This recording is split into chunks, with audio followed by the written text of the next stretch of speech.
বানালাম মালাই কোপ্তা। বাড়িতেই থাকা উপকরণ দিয়ে বানিয়ে নিলাম।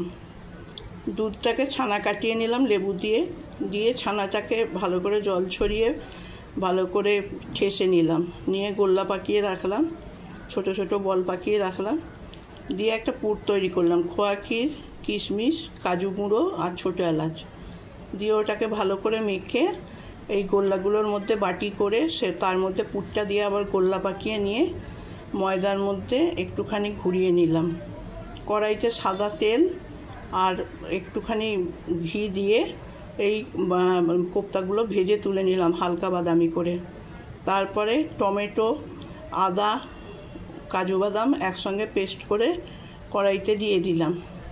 আর কিছুটা খোয়া ক্ষীরের পুর বেঁচে ছিল, দিয়ে ভালো করে নেড়েচেড়ে কোপ্তাগুলো দিয়ে ফুটিয়ে নিলাম। ওপর থেকে ওই খোয়া ক্ষীরের যে পুরটা বেঁচে ছিল সেটা দিয়ে নেড়েচেড়ে দিলাম। খুব ভালো টক মিষ্টি একটা স্বাদ হয়েছে। ছানাটা একটু টাইট করার জন্য একটু ময়দা দিয়ে মেখে নিলেও হবে। ভালো করে ঠেসে অল্প একটু ময়দা দিয়ে মেখে নিলে একটু টাইট হবে।